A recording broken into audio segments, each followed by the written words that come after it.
Hello and welcome back to Watching Brief for the week of the 14th of March 2022. I am joined as ever by my co-host and colleague Mr. Andy Brockman, who appears to have a slightly different background behind him. What's going on? Has there been some sort of crisis? Have you had to move desks, or has there been a flood? No. I wanted to show our viewer that I actually own more books than they normally see. No. Oh, I see. It's a flex. It's a flex, as they say. Yeah. No. What it is? We've got some absolutely gorgeous spring sunshine here in southeast London, and basically our viewer will be staring at me through a whiteout if the computer was in its normal position. So I've had to swing round through about 45 degrees. Yeah, so your halo of wisdom would have just been overwhelming, our poor viewer. Fair enough. Yeah. Well, regardless of whether or not we are blinded out by Andy's remarkable presence, we have a watching brief continuing this week in the form of checking in with a couple of people on the state of the UCU Strikes, University College Union. We'll also be touching on Sheffield, but we'll come to that in a moment. But our first guest we approached largely because he's been very vocal on what's been going on the picketing in York, because he lives in York, but he's actually from Durham University. So who's our first guest, Mr. Brockman? Well, we wanted to get a cross-section of academic archaeologists to see how the really long-standing dispute between the University College Union and Universities UK over pay conditions and pensions is affecting their work, and also obviously their relationship with students. It's been a major the dispute's been a major event in UK higher education for some time now, and we thought it was about time we sort of got a handle on it. So we've spoken to two friends of the programme. One, as you say, is on our first interview is Dr. David Petts, who's an academic archaeologist from Durham University, and as you say, people may be familiar with both his professional work, but also he's very active on social media, and this is a conversation we recorded earlier. David, thank you for taking time to join us on Watching Brief. For somebody who's new to this dispute, what exactly has led the University and College Union to come up against Universities UK? Well, at the heart, there are two separate but related disputes going on. First of all, there's the issue of our pensions. Like a lot of people, we have a workplace pension. We pay into our pension schemes, and anybody who knows about pensions knows it's a fiercely complicated issue. But to cut to the chase, for many members of staff, due to a recent revaluation of our pension scheme, we're finding that our pensions on the pensions we expect to withdraw on retirement are being seriously slashed. So I've modelled my pension, and my pension is going down 30% from what I was expecting this time last year. I know anecdotally that other colleagues are seeing their projected pension being slashed by up to 40% or even above that. And at the heart, there's a dispute about the valuation put on the pension scheme by the people who run the pension scheme, with the vast majority of the pension members seeing their valuation as excessively, overly, unbelievably excessively cautious, and there's a feeling that realistic valuation of pension fund means there's much more money in the fund than perhaps they're modelling, and that whilst everyone understands that there are pressures on finances, the extent to which people's pensions are being slashed is problematic, both on a personal level. So we are seeing our pensions being cut down, but also these cuts are going to hit junior colleagues, younger colleagues harder, because they've got more pension to accrue. So it's going to cause problems down the line as people are less likely to want to become academics in the first place. And it's worth saying that one of the particular features of working in academia is that many people aren't taking up their first jobs in academia until maybe their mid-30s or even later. People are spending time working on PhDs, doing postgraduate work, working in various often very precarious jobs, so they're not even starting to be able to pay into their pension fund until much later than many other people. Yeah, and you mentioned there the fact that particularly younger staff, junior academics, are coming into posts later if they're coming into full-time posts at all? Because as I understand it, one of the issues, or one of the other issues in the dispute is contracts, pay and conditions, and particularly as it affects permanent posts as opposed to casual posts. Yes, I mean this is the kind of the secondary related issues. This is the second element of the industrial action, is what the union's been calling the four fights, and they are basically the issue of low pay. So our salaries have in real terms have gone down nearly 18%, 17% since 2009. So there's kind of real problems with our wages being slowly depreciated. Secondly, there is this issue of casualisation. Increasingly, many universities are, rather than expecting, as most people would expect when they go to university, they'd expect to be taught by full-time academics who are carrying out research and teaching. Increasingly, we're seeing students being taught by teachers who are well qualified PhDs, but they're often working on very precarious contracts. In a recent survey suggested that over 3,500 academic staff in the UK are working on 0 hours contracts, and often there's inadequate time for things like preparation for teaching. You can't just roll up and give a lecture, you need to prepare for it. And over half of UK academics are on fixed term contracts, which means people are having to move around nationally, internationally. Many people are working multiple contracts at different employees. It's problematic because it means that students can't build up relationships with teachers. It means that the people who are teaching aren't also being able to research at the same time. And it just means there's this slow but steady erosion away of permanent academic posts. And Britain is absolutely, the UK is absolutely a world leader in higher education. But if we're going to stay like that, we need to support the staff, and the staff who are teaching also need to be able to be doing the research that makes our teaching so good and so special. There's also other related issues with increasing workloads. Many academic contracts, not all, but many don't actually even prescribe work hours. We're just expected to get all our work done no matter how much. And again, surveys show that kind of 4 in 5 academics are struggling with ever increasing workload. And obviously, like many people, the impact of COVID, despite what you hear in the press, virtually all universities worked straight through COVID. We may not have been lecturing face to face, and that's because we were told we couldn't, but the staff turned on a sixpence to put all their teaching online.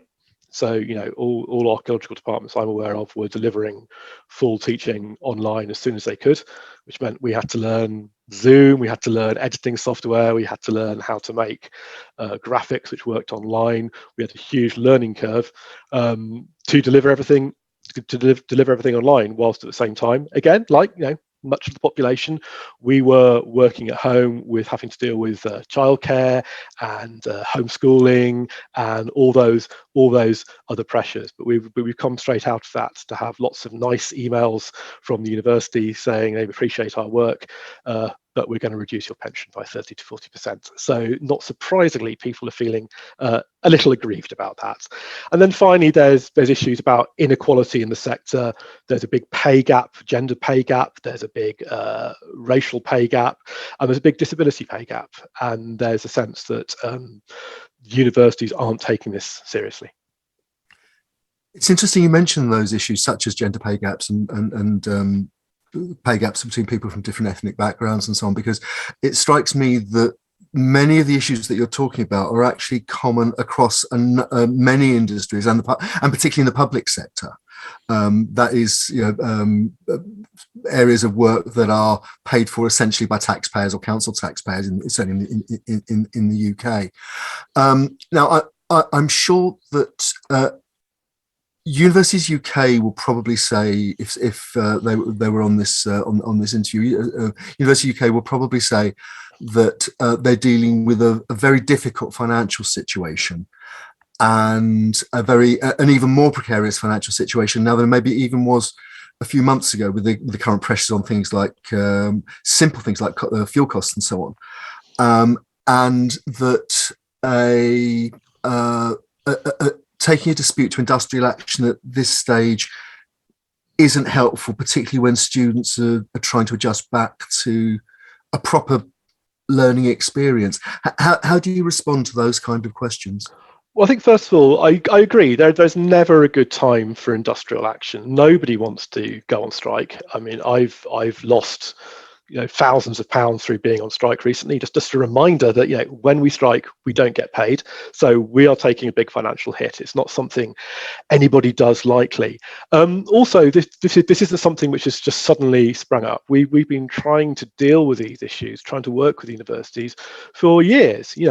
Before COVID, we were still dealing with exactly the same problems, exactly the same issues, and there just seems to be a determined attempts within the higher echelons of university management just not to tackle these issues. And I think I've got no doubt that over the coming year we're going to hear we're going to hear things like the rising cost of living used as a reason not to tackle some of these things. Of course, the rising cost of living is going to be impacting on lecturers. I have to commute to work. My fuel bill is going to be going up. We're going to be struggling with that, and we've got pay rises less than inflation. Our kind of baseline of pay is going down. So I'm not convinced that that's going to be a good reason. I think we see. I'd feel a little bit more comfortable with that if we saw the pay of senior management teams and vice chancellors reflecting this, but instead their pay progressively goes up, their pensions progressively go up. We see the construction of new facilities. We see universities buying art. We see universities spending money on all sorts of things. One of the things we don't really see is investment in the staff, and ultimately it's the staff, the people who actually do the research, who make the university. And one of the things that we're really trying to emphasize, that this is a short-term pain for long-term gain, because our working conditions are the learning conditions of our students. If they have staff who are on short-term contracts, they have staff who are in the department for 1 hour whilst they teach and then disappear away again. Students can't reach out to them, they can't talk to them. If we have staff who are not, one of the things we emphasize is the value of research-led teaching, that students are being taught about the research that their colleagues, their teachers are doing. If we see a move away from that, then it impacts badly on the students as well. And I think we've seen an understanding of that by many students. It's been reflected by the support that they have given many staff in this process. Can I ask, stepping back a little bit maybe from the immediate dispute, I think it's fair to say that most university senior management teams are largely made up not of professional managers, but of people who have moved into university management from academia. There are doctors and professors and so on sitting in those chairs of vice chancellors and senior executive officers of our universities. How is it, do you think, that there's appears to be such a disconnect between you who are actually doing the teaching, who are teaching the students, who are, as you say, arguably gaining the reputations for their universities that attract the students in the first place, and the people who have moved up into management, who are, as you see it, casualizing academia and overseeing cuts in pay and conditions that you've described? I think that's a question that a lot of us ask ourselves. How do people who have been working on the coalface, what happens as they move up that career ladder? And it's really disconcerting, because if one looks across at the senior officer kind of core of British academia, is you're right, the vice chancellors themselves are mostly or almost entirely people who've come up through academia. At some point, though, they lose the sense of the value and purpose of a university. I think everybody absolutely understands that universities, they're not there to necessarily make money, but they need to be run efficiently. I think no one would deny that. But it's I'm not sure at what point people lose that sense of what it is to teach, what it is to research. And I mean, maybe I'm being unduly cynical here. And I should say that I've met people who have senior management jobs and retain that understanding. But I think for many, the very fact that they decide to follow that particular path rather than staying engaged in teaching and research, I think is telling that people deliberately decide to move in a different direction and away from research and teaching. And whether it's because they were never truly engaged in that in the first place, or whether it's just because they as you get to a certain point, the performance indicators on which things like promotion are judged become less about the teaching and the research, and more about other key performance indicators, shall we say diplomatically. And just to finish, we're sat here now in early March. The dispute's been running for months now. It shows no sign, I think, of ending anytime soon. Do you have any sense of how things might develop over the next few months? It's difficult. I should say I don't think things are going to improve at the moment. There's a lot of anger, particularly over universities UK, who seem to be a body who are meant to be representing the universities in toto, but actually seem to be essentially a management club for the senior managers. They've managed to quite successfully alienate the people who comprise the university, the students and the actual academic staff doing all the research and doing all the teaching. The pensions, there doesn't look like that's going to be resolved soon. And really, we need to see individual vice chancellors actually standing up and saying, look, this is not sustainable, because we're moving towards a further set of strikes coming up. We're starting to talk about things like marking boycotts. And in return, some universities are starting to talk about one of the things we're also seeing staff doing, independent of union action, is actually just withdrawal of goodwill. So, for example, lots of academic staff work as external examiners. That's something which we do out of collegiate basis. We come into other universities and help monitor their teaching and their marking and their examinations, but we don't get kind of recompense particularly for that. We get a small ex gratia payment, which no way reflects the amount of time you put in. So people are starting to say, actually, I don't want to do that. If a university won't show me goodwill, I'm not going to put that extra effort in to administrative tasks. So people are withdrawing, and universities, at least one university has said it's going to try and bypass that whole system, which is actually potentially undercutting the basic quality assurance of university degrees. So that was a question I was going to say. That was a question I was going to ask you. At what point does that withdrawal of goodwill? And I've noticed it's just anyone who follows any academics on Twitter, you've got an increasing number of people, as you say, announcing that they're withdrawing from things like external examiner work, committee work that isn't a part of their actual contracts and things like that.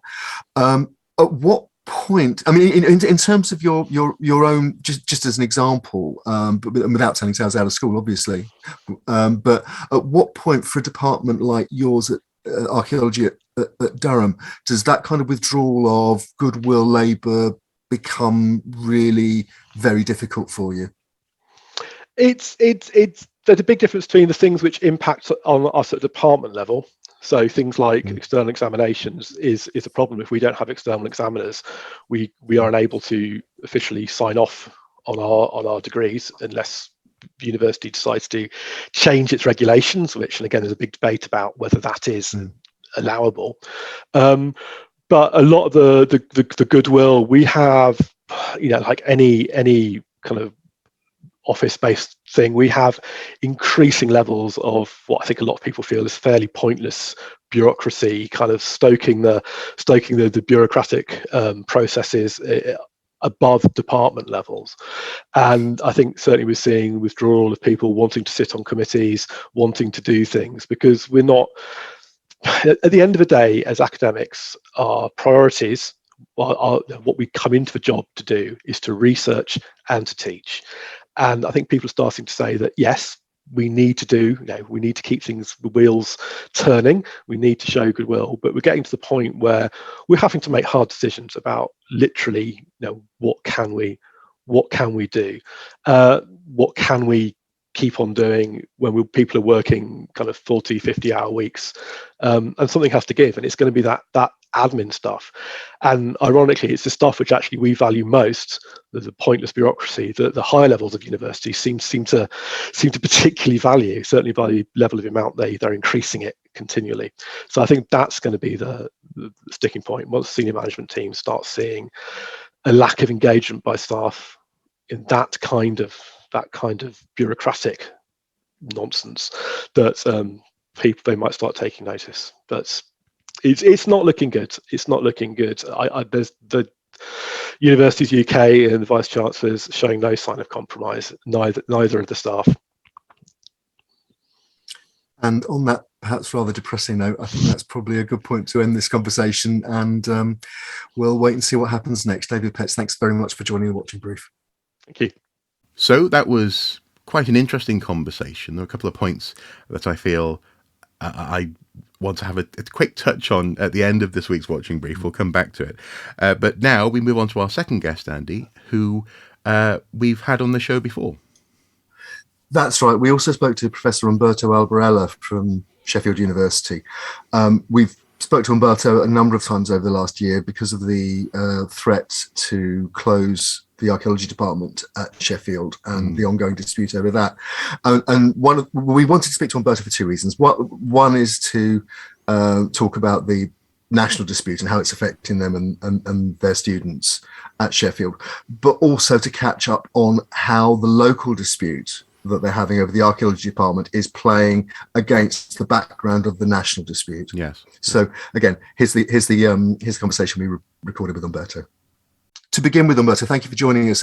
What is the effect of first of all, the national dispute between Universities UK and the University College Union at Sheffield?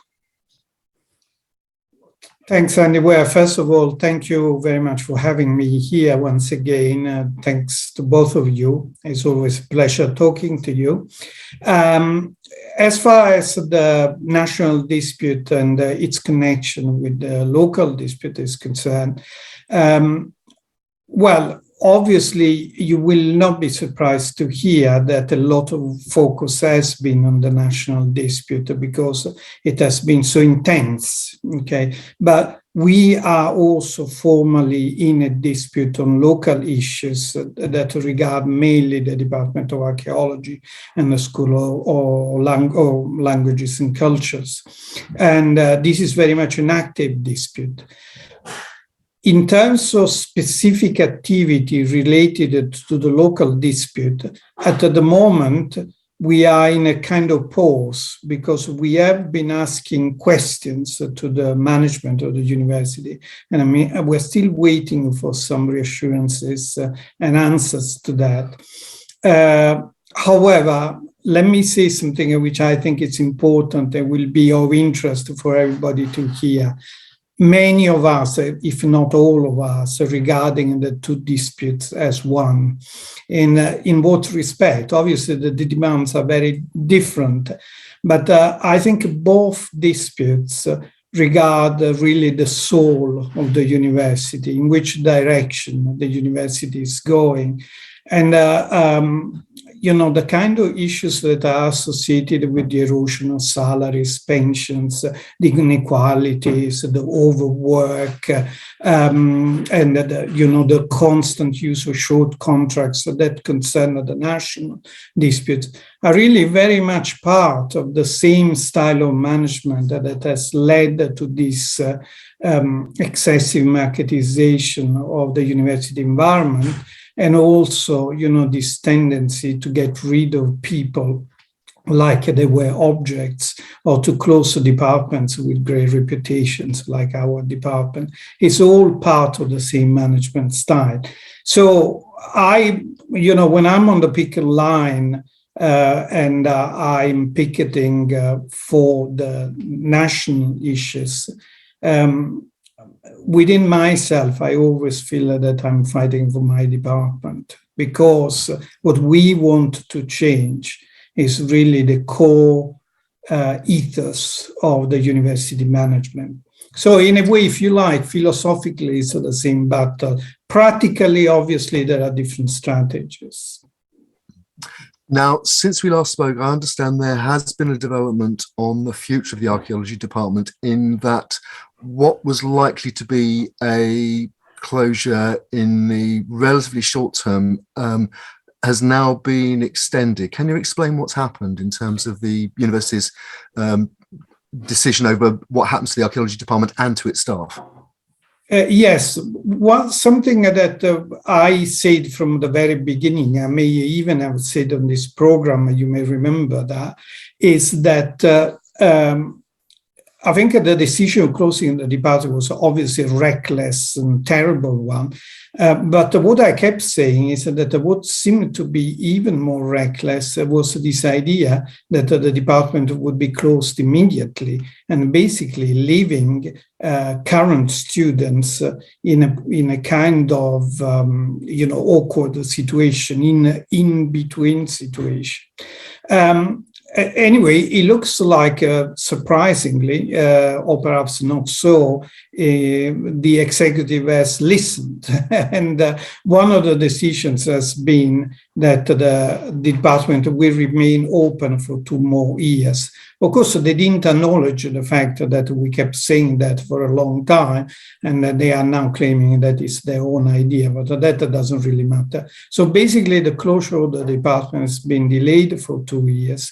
And also the other piece of information that is important is that they have guaranteed that academic staff with on permanent contracts will not be made redundant, but they will be moved to either the Department of History or to the bioscience.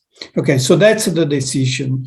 It's progress in the sense that clearly our campaign has shaken them and has moved them in a new direction, which of course they will never acknowledge, but everybody knows that this is the case. However, we are still very unhappy because we are still fighting for keeping the department open, which we think is the healthy thing to do for the university and for the city and for the country. And the other thing that should be said is that about archaeology, and that many of us for many, many years have been fighting against the split of archaeology between some kind of more natural science-oriented archaeology, more humanities-oriented archaeology, and we have been fighting for integration. For somebody like me coming with from a background in natural science, that has really been one of the key academic battles of my life. And we felt that we had kind of won this battle, because now archaeology is much better integrated discipline than it used to be. That separation that the university now wants to implement takes us back 50 years. Really, it's a absolutely dreadfully ignorant and short-sighted attitude, but which is not surprising considering the way they have been acting, and considering that all these decisions are made without any consultation with any archaeologist whatsoever, whether from Sheffield or elsewhere. And can I ask you just to wind up this conversation, you've spoken about students, and obviously universities primarily exist for students. We've seen a lot of student activism around both disputes that you have at Sheffield, both over archaeology and in support of the action by staff and UCU, including apparently the occupation of buildings and things like that. So where do the student bodies stand at the moment in terms of the certainties for their courses, and what courses are actually still recruiting in archaeology? Okay. There are two elements to your question. So I will start with the last one. Okay. So what is happening with the courses? We are no longer allowed to recruit undergraduates. Okay. And so basically the undergraduates that we currently have will finish with the closure of the department. And at the moment there is no plan to have more archaeology undergraduates in Sheffield. As far as the master courses are concerned, we absolutely have no idea. But obviously, we're still recruiting because master courses are for 1 year. We're still recruiting for the next 2 years, although there will be an interesting problem regarding part-time students that we will have next year. We're still recruiting masters and PhD students, but as you can imagine, the situation is extremely difficult because it's extremely difficult to recruit in the current uncertainty and the current context, because obviously it looks like we are some kind of a dying department. So that is an issue. Obviously, we are working hard to try to persuade people we want to keep archaeology alive in Sheffield, but it's a difficult situation at the moment. The other part of your question, which is, what are the students up to now? Well, first of all, one thing I should say is that from day one, and the situation has not changed whatsoever, the students have totally 100% been with us. They are absolutely shocked and disgusted by the management and by the way they have been treated, the way the staff has been treated, the way the discipline has been treated, and to be honest with you, the way the university has been treated. So they are very much with us within the department and also outside the department. We get very good support from the Students' Union, and also, from various other bodies of students. The occupation was something really fantastic. The students were very brave. It was a massive demonstration of solidarity. You will have seen that when they occupied the building, the banners mentioning the closure of the Department of Archaeology were very, very prominent in their activities. So this is very much still going, and there is still lots of strength and enthusiasm coming from the students in terms of saving the department. There is, however, another side to that reality, which is not unexpected, is that I have seen many students really on the verge of depression. And, obviously, world affairs, from the pandemic to wars, the worrying about the climatic situation, don't put the young people necessarily in a great mood. So there is a lot of concern about global issues. When you are also hit, when you see that in this context, people like university management has cynically and, used the COVID crisis to try to hit both staff and students, I have seen many young people really feeling rather lost and really pretty depressed. So, for a very seasoned campaigner like me, I have tried as much as I can to try to keep the spirits up, but it is difficult. I do understand their feelings, and I do understand that they feel very much let down. And if anything, it's the condition of the students, the element that makes me really disappointed and angry. Obviously, the management would say to us that they're dealing with a difficult situation with COVID and finances and so on, and that they're doing. Of course. They would say they're doing their best for the university. I think just to finish, would I be right in thinking that in both senses, nationally and locally, the disputes have some way to go yet, and we're unfortunately likely to be speaking to you again about similar things in the future? There is absolutely no question about that. At the moment of the discussion has made much progress. It's like talking to a brick wall.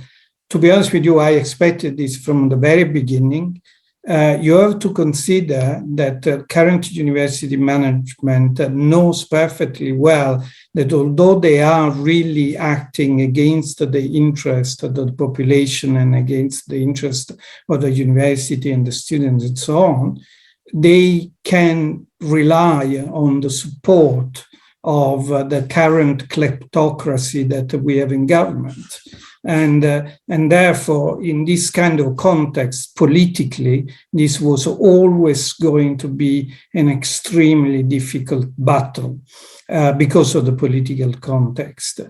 But you know what I keep saying? It's all the big conquest of humanities. Haven't happened overnight. It's if people had given up after a couple of strikes, a couple of rallies and so on, women still wouldn't have a vote today, and maybe we still would have slavery. We just have to be resilient and show our resolve. And I think if we do, eventually we will obtain some useful results. Thank you, Umberto Alberella, and thank you again for joining us. Thank you. Always great to hear from Professor Umberto, and also good to hear that his leg, in fact, is recovering. People may or may not know that earlier this year, while on picket, he actually slipped and fractured his leg quite badly. And such is the passion of the man, he was even tweeting from his hospital bed in support of his colleagues. So it was great to hear from him. Great to hear that he's okay, and more to the point, great to have a bit more of a sense of a catch-up following those previous conversations that we've had as to what's going on at Sheffield. I don't know about you, Andy, but for me, those two conversations are interesting in so much as they really underscore the purpose, for the most part, of industrial action. It's not just about the people working within a particular environment or ecosystem now. It's actually for the people who are going to be entering that ecosystem in the near future. The simple fact that lots of senior academics don't really start their careers until they're, early, mid, late 30s, and as such, their earning potential is reduced in terms of the amount of time that they're active. And so if you're being encouraged to do more for less, i.e. Taking on admin roles and an indeterminate hours in terms of contracted job description, while also having your pay in real terms reduced and having your pension pot value reduced and reassessed, that's not great. Not only for the people who are there now, but also for the people coming in. But also something else that David Petts mentioned is this thing that we have seen at Sheffield. Again, pertinent links below to previous conversations, where it seems that certain academics enter management structures within universities and sort of lose touch, seemingly, with the realities that their colleagues are facing. They become a bit more corporate, a slightly more sort of removed, detached, uncoupled management structure and style that we have obviously previously criticised. It's interesting that to hear that in reality, people who are working within departments scratch their heads a little bit as to what happens when you go into that role, and how do you become uncoupled, as it were, from your former colleagues or your colleagues. Presumably this isn't going to be over anytime soon, though. I mean, there is additional action already on the books, isn't there, Andy? That's right, and I think that's my biggest takeaway from the two interviews, in fact, that we've just listened to. It's the complexity of the dispute, and the apparent intractability of it. Yeah. And I think it's worth pointing out, I mean, the current dispute's been running really since 2018. Yes. And I think it's also worth pointing out it actually it affects primarily the 68 universities in the UK that were founded before 1992, which includes all the famous names, including Sheffield and Durham, but also Oxbridge, SOAS, and so on and so on and so on. It's not the converted polytechnics and colleges of higher ed and so on that came in after after 1992. A couple of things I think in particular that I would point out. One is the support there has been from student bodies. You would think that particularly as the higher education economy has been marketized effectively, with students taking out loans and becoming, as the argument goes, clients rather than students, for want of a better word, want of a better description.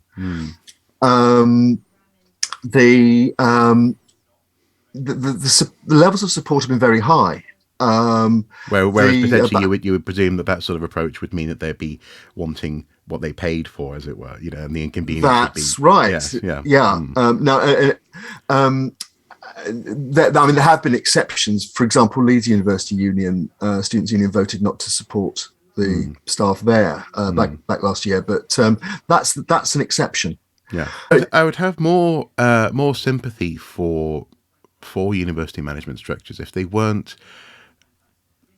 making it difficult to believe some of their arguments. So the notion that we can't afford to keep, for example, your pay in real terms at the very least at where it was 5 years ago.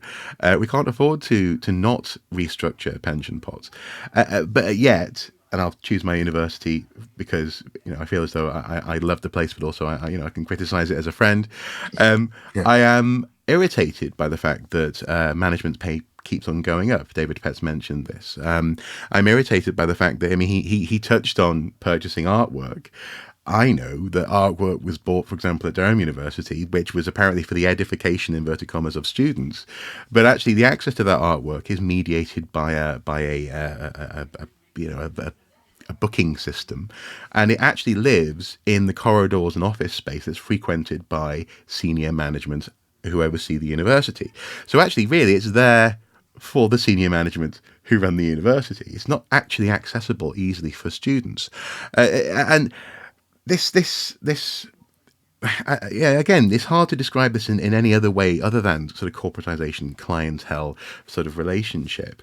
Is one that feels often as though it's laden with vanity projects, building projects, and incentives that aren't actually focused on the quality of life. And again, we come back to this notion of an ecosystem. Quality of life for people who are teaching and the people who are receiving instruction, i.e. the clients of the university. So even on that level, they're not actually delivering for the people who are paying so much money these days for their higher education courses.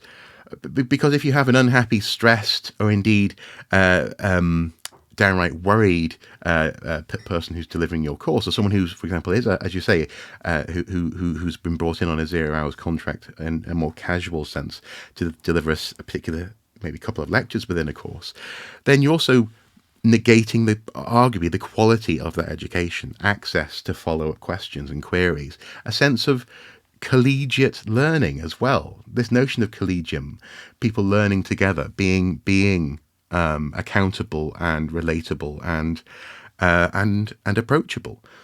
For me, I can't think of anything more important for a university education. This seems to be undermining that, not least, as you say, in the realm of mental health. Look, I think just an opinion, by the way, just an opinion. Yeah, look, at root, we are seeing playing out the effects of two things. One is a massive reduction in government support for higher education. I'm lucky enough to have been of a generation that was given a student grant, not a student loan. I was given a student grant to go and live in Bristol for 3 years and do my first degree, and I had a very good time. Thank you very much. I'm very grateful to the taxpayer that funded that. But the decision was made by government to move away from that kind of system to broaden access to higher education, which can only be a good thing. That was done under the Blair government, starting in 1997. We alluded to earlier the conversion of the former polytechnics and other forms of higher further education college to universities in the 1990s into the noughties, and all of that has economic impact. Yes. We are now in the situation where government is trying to reduce even more its exposure to costs of funding higher education. We just in the last few months, we've had a shift in the level at which repayments for student loans start, which means students could end up, particularly students who are in lower paid jobs, lower paid careers, could end up paying more for longer. Yes. In what is it by all reasonable measures, a student tax on people who went to higher education. It's just the government doesn't want to call it that because it doesn't want to say that it's increased the tax burden by increasing paybacks on student tax. So everywhere you look in this whole ecosystem, there are issues that are either being addressed with all the difficulties we're seeing in the UCU dispute, or aren't being addressed because they're just too difficult. Yes. And so I think my biggest takeaway from all of this, in fact, is that we're not going to see a solution to this anytime soon. No. These issues can't be made to go away, and the impacts from them are still being worked through. And just as to finish, the UCU is about to hold 5 more days of strike action before Easter, which are currently balloted for, and they're also undertaking a ballot for further strike action later on in the year. In the current economic climate, I can't see the UCU shifting its position substantially, and I think UCU, the dispute's been going on since in 2018. It's shown it's in for the long haul, so I suspect we're going to be reporting on this again. Yeah, no, I suspect so as well. Well, that's been a watching brief. Thank you guys for watching. Please do comment below. Please do message us if there's anything that you think we might have missed in these conversations. Anything that you'd like to like us to maybe add in the next episode, or to look at for a future episode. As ever, Andy's DMs are open on Twitter. I'm contactable in various ways, and I don't so much look forward to seeing where this goes, but we'll definitely be keeping an eye on it. I think definitely. Until next time, guys, do take care. Bye-bye. Bye-bye.